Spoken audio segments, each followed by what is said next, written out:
Jemaat dipersilakan duduk. Mari kita membaca dari Injil Yohanes pasal 21 ayat 1 sampai 19. Injil Yohanes pasal 21 ayat 1 sampai 19. Kita akan baca dalam bentuk responsoria. Saya baca ayat ganjil, kita semua ayat genap. Yesus menampakkan diri kepada murid-muridnya di pantai Danau Tiberias. Kemudian Yesus menampakkan diri lagi kepada murid-muridnya di pantai Danau Tiberias, dan ia menampakkan diri sebagai berikut.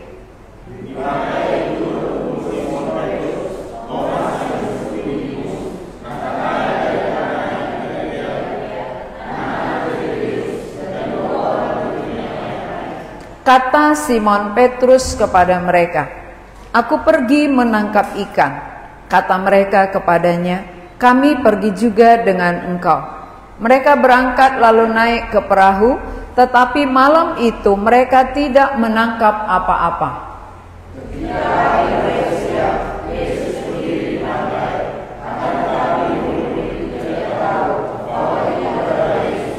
Kata Yesus kepada mereka, "Hai anak-anak, adakah kamu mempunyai lauk pauk?"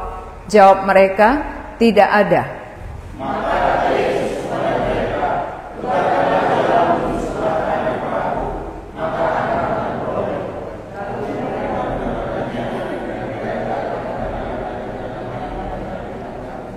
Maka murid yang dikasihi Yesus itu berkata kepada Petrus, "Itu Tuhan."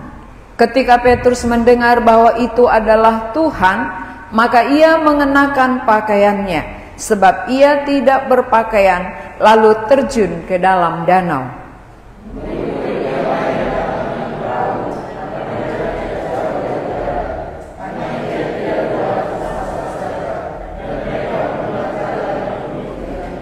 Ketika mereka tiba di darat, mereka melihat api arang dan di atasnya ikan dan roti.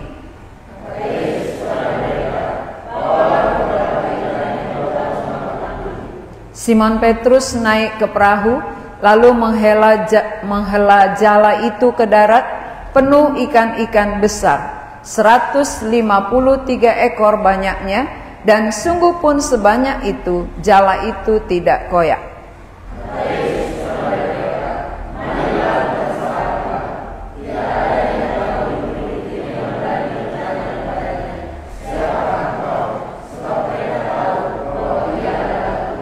Yesus maju ke depan, mengambil roti dan memberikannya kepada mereka, demikian juga ikan itu.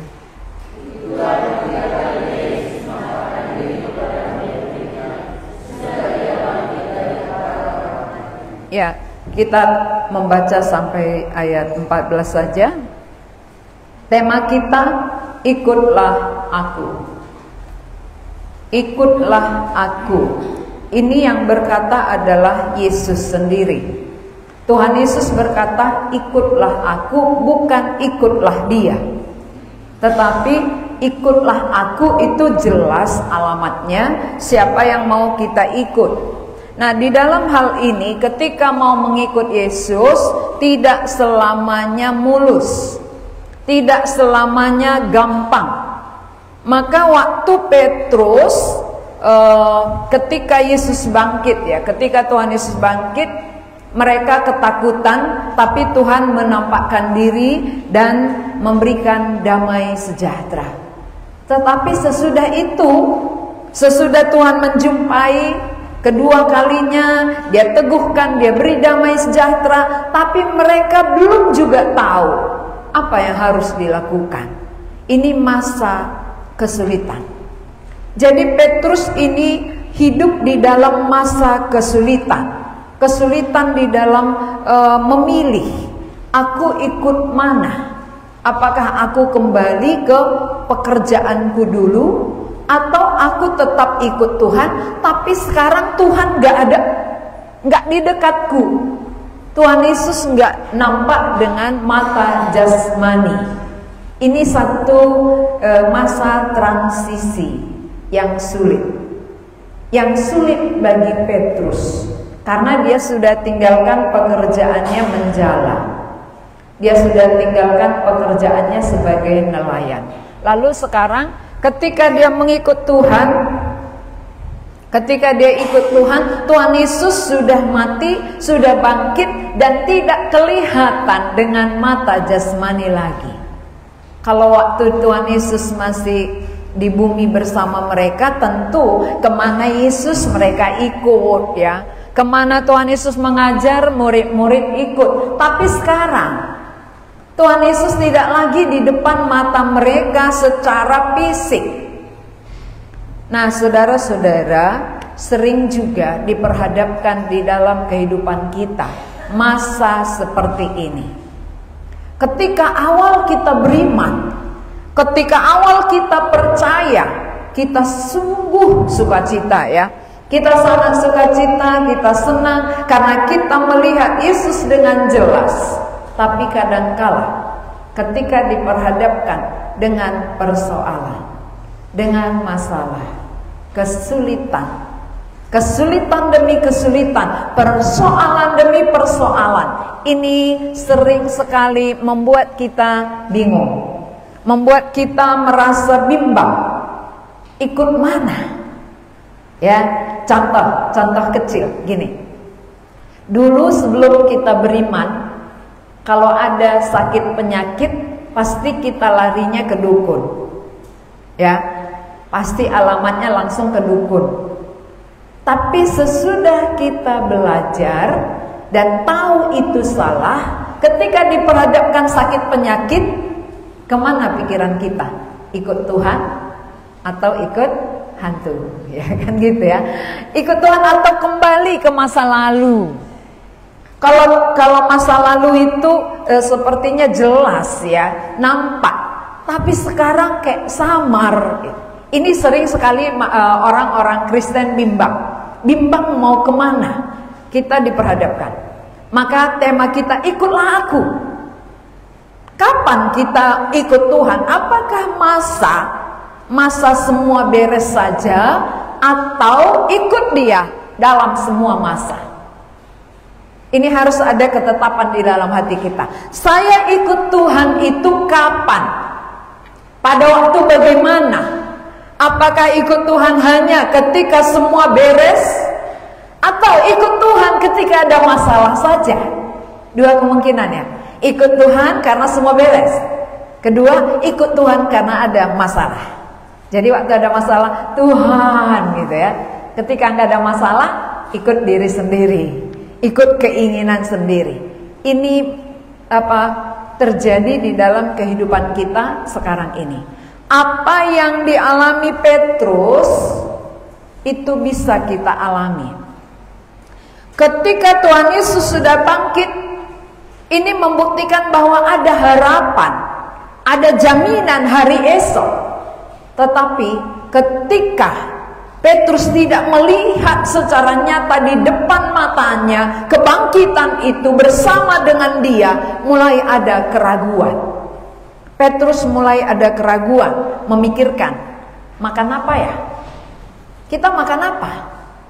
Kalau kita nggak bersama Yesus, kalau sama Yesus kemana-mana, ya bisa 5 roti 2 ikan dijadikan semua kenyang, 5.000 bisa kenyang. Sekarang dia nggak di depan kita. Bagaimana kita bisa hidup? Lalu Petrus katakan kepada temannya, ya. Kita perhatikan gambar berikut. Bagaimana Petrus seorang pemimpin. Petrus ini kan juru bicara, ya. Dia yang selalu di depan. Dia cepat bertindak. Ya, Petrus ini orang yang cepat bertindak dan cepat menyangkal. Dia cepat mengikut, cepat menyangkal. Itu tipe Petrus. Jadi ada orang cepat-cepat, kemanapun dia cepat-cepat, nggak stabil, ya, nggak kokoh. Namun di dalam ketidakstabilan Petrus, ketika turun Roh Kudus, disitulah dia menjadi orang yang teguh, batu karang yang teguh. Maka Petrus itu artinya batu karang. Dari orang yang pelin-pelan, dari orang yang tidak punya ketetapan menjadi batu karang yang teguh. Karena apa? Karena pengenalan yang sudah jelas akan siapa Yesus. Mari kita perhatikan gambar berikut. Petrus ini menjala ikan bersama beberapa murid Yesus. Karena dia bingung. Lagi sedang bingung ngapain? Mau kemana? Kerjakan apa? Lalu dia ingat masa lalunya. Oh, dulu kan aku jala ikan, kembali lagi jala ikan. Dia katakan kepada teman-temannya, aku mau pergi menjala ikan. Teman yang lain bilang, kami ikut. Jadi teman-temannya ikut bersama dia untuk menjala ikan. Pengaruh kita besar terhadap orang lain. Ketika kita goyah, kita bisa goyahkan orang. Benar ya? Waktu iman kita nggak stabil, kita bisa pengaruhi orang lain. Dia juga ikut tidak stabil. Goyah, sama-sama goyah. Jadi sama-sama mereka menjala ikan. Ini kembali ke pekerjaan semula. Padahal Tuhan sudah tarik dari situ. Tuhan sudah selamatkan dari situ. Tuhan Yesus panggil dari situ. Sekarang kembali ke situ. Kita bisa terjadi demikian. Kita sudah ditarik dari masa lalu kita, dari dosa lama kita, lalu ditarik kembali ke sana. Nggak jauh. Dari mana kita dulu latar belakang kita akan kembali ke situ. Itu jatuhnya. Jatuhnya seseorang dari latar belakang. Kalau latar belakangnya cinta uang, ketika dia jatuh pasti kembali mencintai uang. Kalau jatuhnya, kalau dosanya penyembah berhala, jatuhnya pasti ke situ. Kalau masa lalunya adalah nelayan, jatuhnya ke situ lagi. Dia nggak tahu kemana selain daripada nelayan. Nah, waktu dia menjala ikan kembali, kita lanjut gambarnya ya, dipercepat. Waktu mereka menjala ikan, tiba-tiba Tuhan Yesus berdiri di tepi pantai. Tuhan Yesus sudah berdiri, tetapi mereka tidak kenal. Makanya sebenarnya kalau mengenal Yesus itu, kalau bukan Tuhan memperkenalkan, kita nggak kenal. Itulah bukti dia Tuhan. Jadi kalau kita bisa kenal, itu anugerah. Ketika seseorang bisa mengenal Tuhan, itu kemurahan Tuhan. Karena kalau bukan Tuhan yang membuka mata hati kita, kita tidak akan kenal. Mereka aja murid nggak kenal. Kenapa mereka nggak kenal? Karena tadi ada keraguan. Mereka sudah mulai menjala ikan, kembali ke pekerjaan semula. Waktu Yesus berdiri mereka tidak kenal. Lalu Tuhan Yesus tanya, adakah engkau mempunyai lauk pauk? Adakah engkau menangkap ikan? Mereka bilang tidak ada. Pengalaman yang sama. Awal Yesus panggil Petrus, tidak ada seekor pun. Ingat itu ya. Masa lalu Petrus gagal. Masa lalunya yang gagal sekarang terulang. Kenapa? Kenapa Tuhan izinkan gagal dan gagal? Mengingatkan, Petrus, engkau dulu dari kegagalan kutolong. Sekarang kutunjukkan bahwa aku berkuasa membuat kau berhasil atau tidak. Kita percaya nggak Tuhan yang membuat kita berhasil atau tidak? Atau kita yang membuat kita berhasil?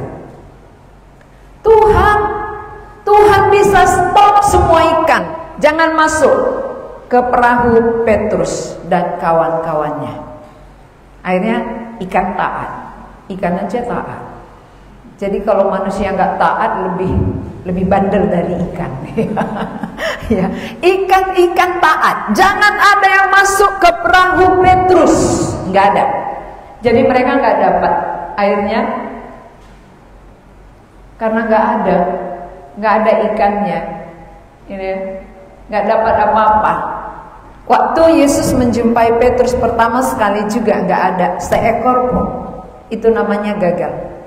Dalam kegagalan Tuhan menjumpai. Lalu Tuhan katakan, ikut aku. Sekarang dalam kegagalanmu ikut aku. Artinya Kalau selama ini kamu tebarkan ke kiri, sekarang tebarkan ke kanan. Ini artinya ikut Tuhan. Percaya Tuhan. Percaya kekuatanmu, gagal. Percaya aku, berhasil. Lalu ketika mereka tebarkan jalannya ke kanan yang tidak biasanya, menurut peraturan nelayan itu kalau menjala itu sebelah kiri, gini ya. Tetapi ini Tuhan Yesus suruh sebelah kanan. Tebarkan jalamu ke sebelah kanan. Ada nggak hasilnya? Hasilnya luar biasa. Mereka mendapat ikan penuh sampai mereka hitung jumlahnya 153 ekor. Dari 0 menjadi 153 ekor. Dari usaha sendiri dengan berkat Tuhan berhasil. Usaha sendiri gagal ketika ikut Tuhan. Apa yang Tuhan katakan mereka kerjakan. Mereka mendapat ikan 153 ekor. Ini. Murid melakukan seperti yang Tuhan katakan dan mereka mendapat 153 ekor ikan. Itu arti ikutlah aku. Bukan ikutlah pikiranku. Sering sekali kita mengandalkan pikiran kita. Sering sekali ini di atas segalanya. Konsep di atas, bukan apa yang Tuhan katakan. Dari 0 bisa dibuat 153 ekor. Sama dengan dalam kehidupan kita. Bisa aja selama ini sesuai dengan teori-teori dagang, teori petani, ya kita bisa berhasil. Tapi nanti satu saat bisa Tuhan gagalkan. Bisa. Namun kalau kita ikut apa yang Tuhan katakan, Tuhan berkuasa untuk memberkati, untuk melakukan apa yang tidak biasa. Ya. Kemudian Sesudah itu barulah mereka mengenal Yesus adalah Tuhan yang berkuasa. Ini pertama sekali yang mengenal adalah Yohanes. Yohanes murid yang dikasih Yesus. Itu Tuhan, ya. Kapan dia kenal? Sesudah apa Yohanes kenal? Dia berkata, "Itu Tuhan." Sesudah apa? Sesudah mereka menangkap ikan 153 ekor. Ketika Tuhan katakan tebarkan ke sebelah kanan, mereka berhasil. Ingat pengalaman yang lalu. Pengalaman lalu pun sama. Di dalam kegagalan mereka, ketika Tuhan suruh tebarkan ke sebelah kanan, mereka ikuti, berhasil. Ingat kembali. Jadi kita punya memori. Memori kita berguna untuk mengingat pekerjaan-pekerjaan Tuhan yang pernah kita alami. Jangan lupakan. Jadi kadangkala Tuhan izinkan ada kegagalan supaya kita mengingat. Pernah nggak di dalam kegagalan itu Tuhan menolong kita? Kalau pernah, supaya apa? Supaya melihat bahwa yang menolong, yang memberi jalan keluar adalah Tuhan. Jadi melalui kegagalan bisa membuat mata hati kita terbuka kembali melihat kuasa Tuhan dan mengakui Yesus adalah Tuhan. Jadi murid-murid ketika gagal dan sekarang berhasil, mereka mengenal Yesus adalah Tuhan yang berkuasa. Karena dulu sebelum dia mati, dia berkuasa. Sekarang sesudah dia mati, bangkit dan menampakkan diri, kuasanya tidak berubah. Berarti dia tetap Allah. Allah yang sebelum mati dan sesudah mati, kuasanya sama. Tidak ada perubahan dalam kuasanya. Berarti jumpa dengan tatap mata, dengan tidak jumpa, kuasa Allah sama. Allah kita itu adalah Allah yang berkuasa, Allah yang tidak pernah berubah. Maka waktu mereka mengenal Yesus adalah Tuhan, Petrus langsung pakai baju, karena kalau nelayan itu rupanya buka baju ya, dia nggak pakai baju. Dia langsung pakai baju, dia lompat keluar, dia langsung menjumpai Tuhan. Nah, sesudah dia menjumpai Tuhan keluar, yang lain juga ikut ya, murid-murid yang lain juga ikut menyusul sambil membawa ikan. Kita lanjut. Murid-murid diteguhkan imannya, dan khususnya Petrus disuruh untuk mengikut Tuhan dengan menggembalakan domba-dombanya. Ini Petrus ya. Ketika mereka keluar dari danau, rupanya ada ikan bakar yang sudah disediakan oleh Tuhan. Apa yang mereka takutkan? Petrus takut tadi nggak makan, maka mereka kembali menjala ikan. Padahal Tuhan suruh, mari engkau akan kujadikan menjadi penjala manusia. Tapi di tengah-tengah kekhawatirannya, di tengah-tengah kekalutannya, dia kembali menjala ikan, tetapi digagalkan oleh Tuhan. Sehingga sekarang Tuhan panggil dia kembali. Saudara-saudara, ketika kita gagal, Tuhan tidak biarkan. Jadi nggak ada orang yang perjalanan imannya langsung berhasil. Pernah kita gagal. Tapi di tengah-tengah kegagalan kita, Tuhan tidak biarkan kita sampai hilang. Namun dia jumpai lagi. Petrus gagal, tapi Tuhan jumpai kembali. Tuhan teguhkan lagi imannya. Tuhan angkatkan dia lagi. Lalu ketika mereka sampai di pantai, mereka sudah melihat ada api arang, tersedia ikan dan roti. Apa yang mereka butuhkan sudah duluan Allah sediakan. Inilah pola pikir manusia. Kita sering sekali ragu, kita sering sekali khawatir. Khawatir tentang apa? Makan, minum, pakai. Padahal Tuhan sudah sediakan. Ingat awal Tuhan menjadikan langit bumi beserta isinya. Mana duluan diciptakan? Manusia atau kebutuhan kita? Berarti Tuhan yang lebih tahu.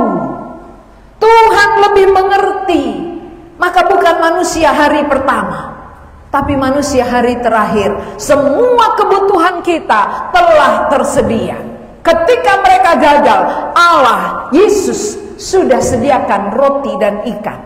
Mari sarapan. Apa yang mereka khawatirkan sudah duluan disediakan oleh Tuhan Yesus. Itu yang menjadi kekhawatiran Petrus tadi. Maka kembali menjala ikan. Tetapi Tuhan menjawab, anakku, sebelum engkau pikirkan, aku sudah pikirkan. Sebelum engkau mencari, aku sudah duluan sediakan bagimu. Benar? Sebelum kita ada, kebutuhan kita sudah ada. Contoh ya, orang tua sebelum ada bayinya, udah duluan ada popoknya. Sebelum lahir bayinya, sudah duluan ada ember mandinya. Sudah duluan ada sabunnya, samponya, semua disediakan. Itu orang tua. Apalagi Tuhan. Tuhan pencipta kita, pemilik kehidupan kita. Dia jauh lebih bijaksana daripada kita. Dia jauh lebih berhikmat daripada kita. Dia jauh lebih berkuasa daripada kita. Sehingga kenapa kita khawatir? Maka Tuhan katakan, ikutlah aku. Yang membuat kita khawatir itu karena nggak ikut dia, tapi ikut pola pikir, ikut pola kebiasaan, bukan ikut Tuhan. Kalau ikut Tuhan, apakah Tuhan itu berubah dari zaman ke zaman? Zaman kita bisa berubah, tapi Tuhan tidak pernah berubah. Zaman dulu dengan zaman sekarang banyak perubahan terjadi. Misalnya, zaman kita dulu nggak ada handphone, zaman sekarang ada handphone. Ini perubahan zaman. Tapi Allah yang kita percaya, zaman dulu dengan zaman sekarang tidak berubah. Maka semua bisa berubah, tapi hanya Yesus yang tidak berubah. Semua telah berubah dan aku tahu. Terus Yesus, iya, semua berubah, tetapi aku tahu hanya Yesus yang tak berubah. Yakin Yesus tak berubah? Jadi ketika kita masa kesulitan, Yesus berkuasa. Ketika kita menghadapi kesulitan demi kesulitan, apakah Yesus berkuasa menolong kita? Kurang ya. Kurang yakin gitu maksudnya. Kalau dia berkuasa tapi kitanya yang kurang yakin. Kuasa Yesus itu nggak berubah. Kuasa Yesus tetap dari dulu sampai sekarang dan selama-lamanya. Tapi manusianya yang berubah. Manusianya yang berubah meyakininya. Contohnya, apakah kita beda dengan Nuh? Apakah kita beda dengan Musa? Apakah kita beda dengan Abraham? Mereka manusia atau roh? Ya, berarti sama ya. Lalu kenapa mereka yang belum terjadi sudah percaya? Belum datang Yesus, mereka udah percaya. Kita sudah datang. Bedanya kita dengan zaman mereka, kita Yesus sudah datang. Janji yang dijanjikan kepada Abraham sudah genap. Harusnya yang lebih percaya siapa? Abraham atau kita? Harusnya kita. Tapi kitanya yang kurang yakin. Abraham yakin bahwa apa yang Tuhan janjikan melalui dia, melalui keturunannya akan datang juru selamat. Dia percaya walaupun belum jadi. Sementara kita sudah banyak sekali janji-janji Tuhan genap, digenapi. Harusnya itu membuka hati kita untuk meyakini bahwa semua firman Tuhan akan digenapi. Tidak ada aturannya keraguan. Tapi orangnya yang semakin ragu. Mengapa orangnya ragu? Apakah pada zaman dulu nggak ada kejahatan? Apakah pada zaman sekarang lebih banyak kejahatan? Menurut kita, zaman dulu nggak ada kejahatan atau banyak kejahatan? Zaman Nuh, ingat ya, zaman Nuh semua manusia mengejek dia. Maka yang selamat hanya 8 orang. Itu buktinya bahwa jahat. Berarti lebih banyak kita yang zaman sekarang yang percaya. Kemudian Sodom Gomora. Sampai Sodom Gomora dimusnahkan. Itu membuktikan jahat. Kejahatan yang sudah luar biasa. Maka Tuhan bakar. Turun api dari langit, membakar semuanya. Berarti bukan karena kejahatan, tapi hati kita. Kunci itu hati. Jahat pun di sekitar kita, kalau hati kita mau ikut Tuhan, bisa. Baik-baik pun di sekitar kita, kalau hati kita keras, tidak bisa. Jadi tergantung hati kita mau ikut Tuhan atau ikut pola pikirku, ikut sekitarku. Mengapa Lot di tengah-tengah penduduk Sodom Gomora tidak bisa menyelamatkan keluarganya? Kenapa Lot yang tadinya dibawa oleh Abraham tidak bisa menyelamatkan penduduk Sodom Gomora? Kemana hatinya? Karena hatinya condong kepada harta dunia. Maka harta dunia itu dimusnahkan oleh Tuhan. Itu membuka mata kita, supaya kita yang melihat itu mengerti.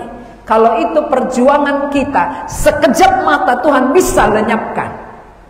Maka perjuangan orang percaya itu ikut Tuhan, cari jiwa, bawa jiwa kepada Tuhan. Itu yang kekal. Tapi istrinya sendiri pun tak terselamatkannya. Celaka luar biasa. Jangan nanti kita pun begitu ya. Hidup di bumi, keluarga sendiri pun gak selamat.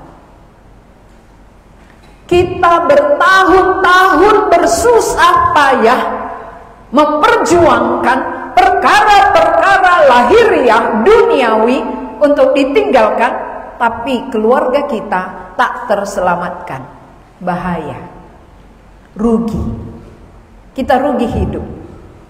Maka benar yang dikatakan 1 Korintus 15 ayat 19, jika pengharapan kita kepada Kristus hanya sebatas hidup ini saja, kitalah yang paling malang dari segala manusia. Kalau tidak sampai pengharapan kita kepada kebangkitan. Maka Petrus kembali dijumpai oleh Tuhan. Walaupun dia tidak teguh, tapi Tuhan menolong dia. Tuhan mengangkatkan dia supaya kembali diteguhkan imannya, karena dia mau dipakai oleh Tuhan untuk memberitakan Injil, supaya banyak orang yang diselamatkan. Jadi saudara-saudara yang sudah jatuh, bangkit. Tuhan mengasihi kita.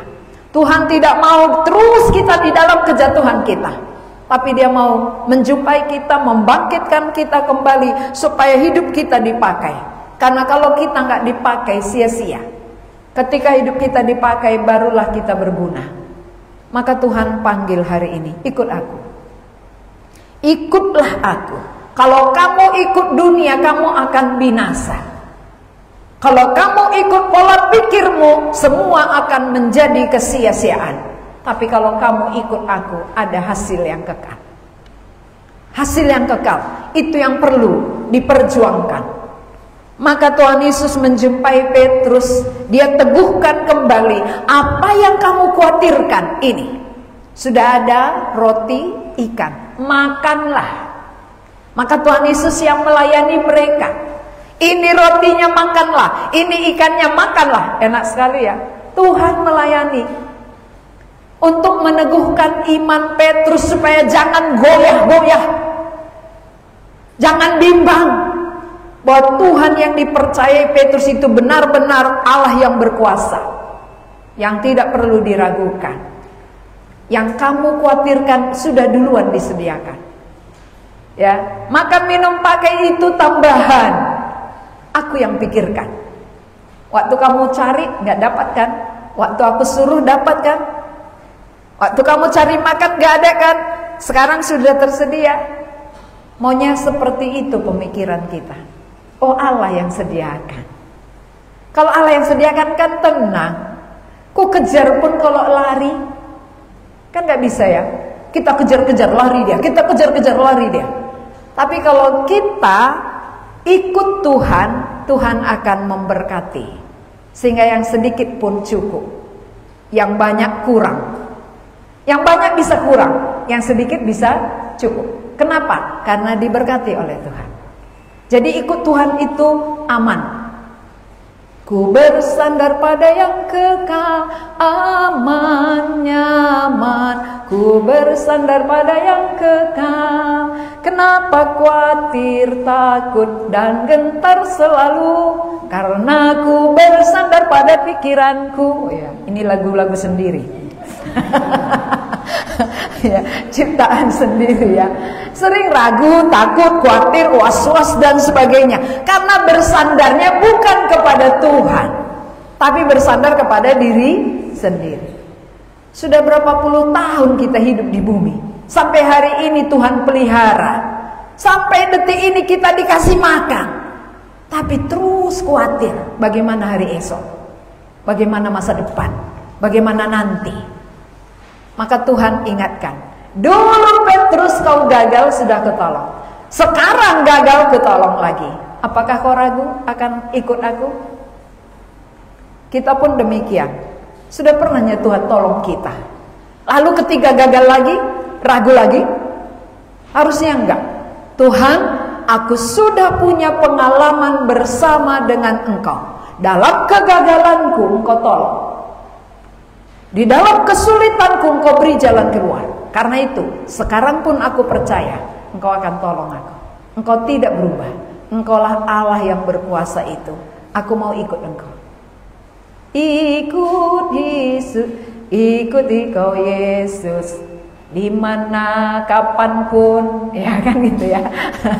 Bukan hanya di dalam keberhasilan. Ikut engkau Yesus. Ikut kapan saja. Setuju? Setuju. Setuju.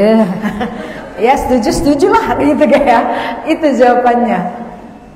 Ikut Yesus dalam semua situasi. Setuju? Nggak semua menjawab. Berarti ada yang nggak setuju. Gimana mengikut dia kalau ada kesulitan, ada masalah, ada persoalan? Emang kalau kesulitan persoalan yang bisa menyelesaikan siapa? Kita atau Tuhan? Ya berarti kan ikut Tuhan dalam segala hal. Ketika ada persoalanku, dia yang bisa menyelesaikan.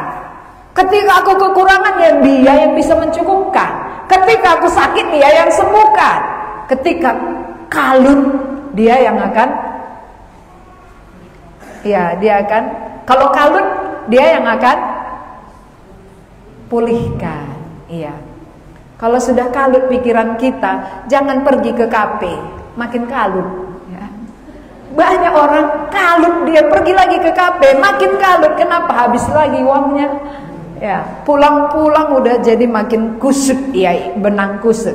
Datang kepada Tuhan. Tuhan yang bisa menyelesaikan semua persoalan hidup kita. Sudah disediakan roti dan ikan. Apa yang dicari manusia? Roti, ikan, ya. Siapa yang sediakan? Tuhan Yesus. Ya. Jadi ini teguran sebenarnya ya. Teguran kepada Petrus. Petrus, yang kau cari tadi ini sudah sedia. Aku yang sediakan, bukan kau. Kau capek cari nggak dapatkan. Aku yang sediakan. Jadi ikut aja aku. Kalau kau ikut aku, semua itu tambahan-tambahan aku yang pikirkan. Benar ya? Itu tambahan atau yang utama? Makan minum pakai tambahan atau yang utama? Yang utama apa? Ikut Tuhan. Karena Tuhan sumbernya.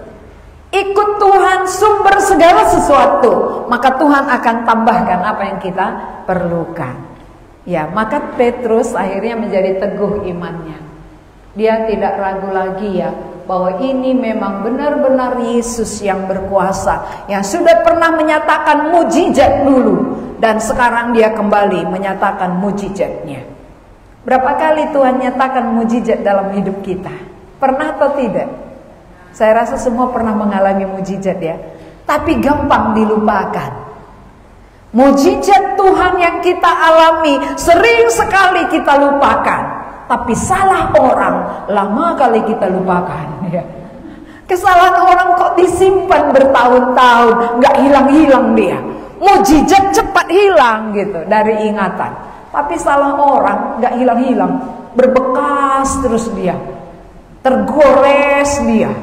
Maka jumpa sama orangnya makin tergores dia ya. Itu berarti kita menyimpan yang tidak benar. Kalau menyimpan kesalahan bukan keuntungan, itu dosa. Tapi kalau kita menyimpan perbuatan Tuhan, mengingatnya, kita akan semakin mengasihi Tuhan. Jadi kembalikan memori kita tentang perbuatan Tuhan. Jangan tentang kesalahan orang ya. 3 tahun yang lalu pun ku ingat salahnya. Terus tahun lalu lagi, tahun ini dibuat yang sama terus gitu ya. Itu namanya orang yang akar pahit. Kalau orang akar pahit nanti dia jadi sakit kepahitan ya. Apa biasanya sakit kepahitan? Sakit empedu. Orang yang menyimpan akar pahit jatuhnya ke sakit empedu, karena itu pahit. Jadi rata-rata ya menurut penelitian, bukan saya yang teliti. Menurut penelitian ya para medis gitu ya, bahwa banyak sekali orang penyakit dalam karena menyimpan akar-akar pahit, menyimpan kesalahan orang lain. Jadi dia menjadi sakit. Tapi orang yang melupakan kesalahan orang, mengingat perbuatan Tuhan, hati gembira adalah obat. Sehingga dia sehat selalu. Sukacita kalau mengingat perbuatan Tuhan. Ya, tetapi dendam kalau mengingat kesalahan orang lain. Bertobatlah. Ingatlah perbuatan Tuhan. Lupakan kesalahan orang lain. Sebagaimana Tuhan sudah melupakan kesalahan kita, lupakan kesalahan orang lain, supaya kita bisa berdamai dengan semua orang. Ya, Petrus salah satu contoh yang diteguhkan oleh Tuhan Yesus sesudah kebangkitannya. Kita juga mau diteguhkan oleh Tuhan bahwa kuasanya sama, baik sebelum dia mati maupun sesudah dia mati, dan pada masa kebangkitannya dia tidak berubah. Ikutlah dia, jangan ikut yang lain. Ikutlah Yesus, karena Yesus itu Tuhan yang berkuasa dulu, sekarang, dan sampai selama-lamanya. Mari kita berdoa. Kami mengucap syukur kepadamu ya Tuhan, ketika kami lemah, terkhusus Petrus dan murid-muridnya, Engkau menjumpai mereka, meneguhkan iman mereka, dan menyediakan apa yang mereka cari dan mereka perlukan. Engkaulah sumber yang kami perlukan ya Tuhan, sehingga bagian kami mengikut Engkau. Tambahan-tambahan itu Tuhan sendiri yang akan memikirkannya, dan Tuhan yang mencukupkannya. Berkati pikiran kami supaya tunduk kepada kebenaran-Mu. Dalam nama Tuhan Yesus kami berdoa. Amin.